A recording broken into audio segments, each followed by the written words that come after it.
আজকে আমরা আরেকটা সৃজনশীল প্রস্তাব নিয়ে আলাপ করব। এটা আমলাতন্ত্র, এটা সংস্কার নিয়ে আলাপ। রাজনীতির কাছে জিম্মি ছিল আমলাতন্ত্র। শ্বেতপত্র কমিটির সঙ্গে বৈঠকে বললেন আমলারা। শুনে খুশি হইলাম, হ্যাঁ বুঝলাম, কিন্তু সলিউশন কি? এই যে জিম্মি থাকা, এটা তো আবার হবে না, সেটার উপায়টা কি? আমি সেই চ্যাংরাকাল থেকে শুনে আসতেছি পলিটিসাইজেশন অফ ব্যুরোক্রেসি। কঠিন ইংরেজি কথা, মানে ইংরেজি যেহেতু কইছে সে তো ঠিকই কইছে, তাই না? মানে আমলাতন্ত্রের রাজনীতিকরণ। আমলাতন্ত্র মানে এই যে এখানে সেক্রেটারি আছে, তারপরে এইখানে প্রশাসন আছে, এই যে ইউএনও আছে, ডিসি আছে, এই সব কিছু মিলে এটা হইতেছে আমলাতন্ত্র। সেই চ্যাংরাকাল থেকে শুনে আসতেছি এই আমলাতন্ত্রের রাজনীতিকরণ হয়েছে। কিন্তু চ্যাংরা থেকে বুড়া হইলাম, সমস্যা তাই থাকলো। আমলারা যখন ঠাপ খায় তখন বলে রাজনৈতিক চাপ, পুলিশ যখন ঠাপ খায় তখন বলে রাজনৈতিক চাপ। মানে চাপ সবার জন্য উপকারী বিষয়, সব দায় চাপের উপরে চাপে দেয়, দেয়া বিন্দাস হইয়া বসে থাকে। আজকের আলাপ কেমনে এই চাপ থেকে মুক্ত হইতে পারবে আমলাতন্ত্র, ব্যুরোক্রেসি। হাঙ্গেরে ব্যুরোক্রেটরা, আমলারা এটা এনে শুনেন আর কি। এই যে সেক্রেটারি, এই যে সচিব, উপসচিব, যুগ্ম সচিব, সহকারী সচিব, ডিসি, তারপরে ইউএনও ইত্যাদি ইত্যাদি, এরা শুনেন একটু। আসেন আল্লাহর নামে শুরু করি। আলাপে ঢোকার আগে দুটো বিষয় জানতে হবে। সেক্রেটারি কাকে বলে, কোথায় থেকে শব্দের উৎপত্তি, আর সচিবালয়ের কাজ কি ধরনের। প্রথমে বুঝি সচিব বলতে আমরা কি বুঝবো। সেক্রেটারি, যার বাংলা করেছি আমরা সচিব, শব্দটা ল্যাটিন। সেক্রেটারি শব্দটা ল্যাটিন শব্দ সেক্রেটারিয়াস থেকে আসিছে, যার অর্থ গোপনীয়তা রক্ষাকারী ব্যক্তি। শব্দটার মূল ধারণা গোপনীয় বিষয়, গোপন গোপন, বুঝাও, যা গোপন তথ্যের সাথে সম্পর্কিত।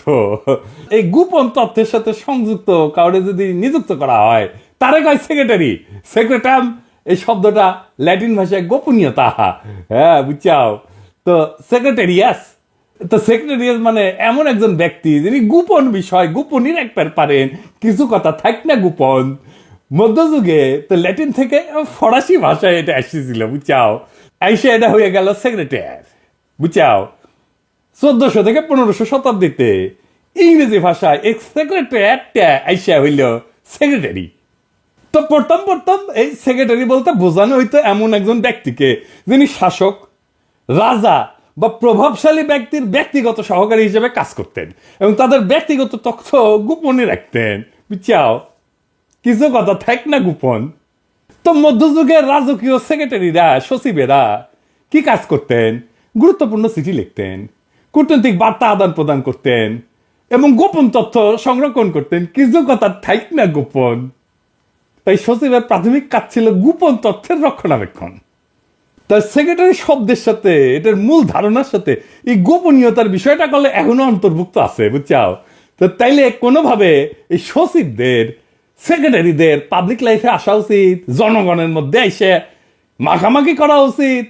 তার কি পলিটিক্যাল অ্যাফেয়ার্সে যুক্ত হওয়া উচিত, রাজনৈতিক কাজে যুক্ত হওয়া উচিত। কিন্তু হইয়া যাচ্ছে তো, তাই না? ক্যাঙ্কে করে হচ্ছে এটা না দেখে নি, কারণ কাজের ধরনগুলো দেখলে বুঝবো যে সচিবেরা রাজনৈতিক কাজের সাথে যুক্ত হয়ে যায়। এই জন্যই পলিটিসাইজেশন অফ ব্যুরোক্রেসি হয়। আপনি যদি পলিটিক্যাল কর্ম থেকে, রাজনৈতিক কর্ম থেকে যদি দূরে রাখতে না পারেন সচিব গেরে, তাইলে আপনি রাজনীতিকরণ ঠেকাতে পারবেন না। তাইলে কি সচিব পলিটিক্যাল কাজের সাথে যুক্ত হবে না? অবশ্যই হবে, কারণ পলিটিক্যাল কাজ না করলে তো রাষ্ট্রই চলবে না, সরকারই চলবে না। তাইলে আপনি কিভাবে সচিবকে কাজে যুক্ত করবেন কিন্তু রাজনীতিকরণ থেকে ব্যুরোক্রেসিকে বাঁচাইবেন? এইখানেই আসল মুলসিয়ানা। কাজটা সহজ, কঠিন না। আমরা আজকে সেটাই আলাপ করবো নি। তার আগে আমরা আলাপ করে নিই, বুঝে নেই সচিবালয়ে কি কি কাজ করা হয়।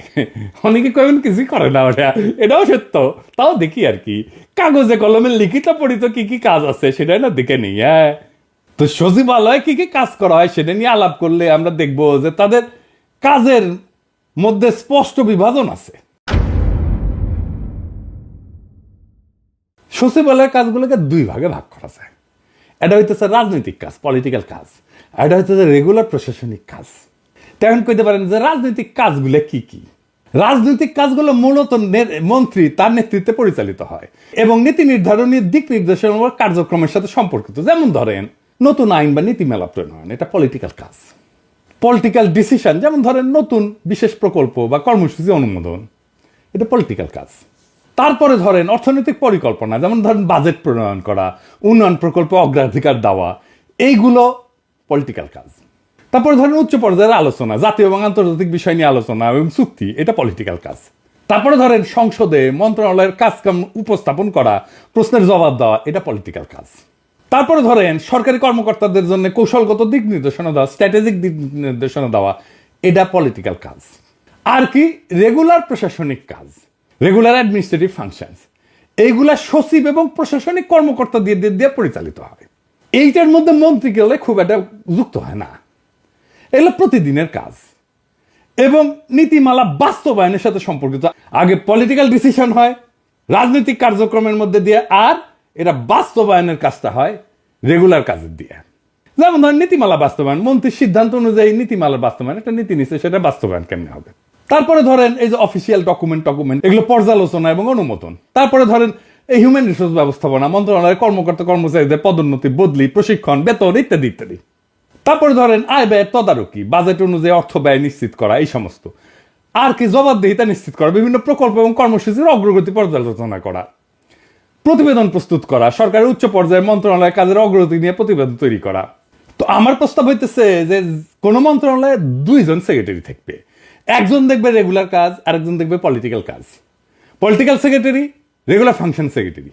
রেগুলার কাজের জন্য সেক্রেটারি আসবে ব্যুরোক্রেসি থেকে, মানে যারা এই যে বিসিএস টিসিএস দিয়ে আসবে। আর পলিটিক্যাল কাজের জন্য সেক্রেটারি আসবে পলিটিক্যাল সিলেকশন থেকে, রাজনৈতিক দল থেকে। এই পদে অবসরপ্রাপ্ত সচিবদেরকেও নেওয়া যেতে পারে। তাহলে প্রত্যেক পলিটিক্যাল পার্টির মধ্যে একটা মেরিটোক্রেসির চর্চা হবে, মানে মেধার চর্চা হবে, যেটা করবার চায় না আমি জানি। তো এই বিভাজনের সুবিধা আছে কিন্তু, যেমন কাজ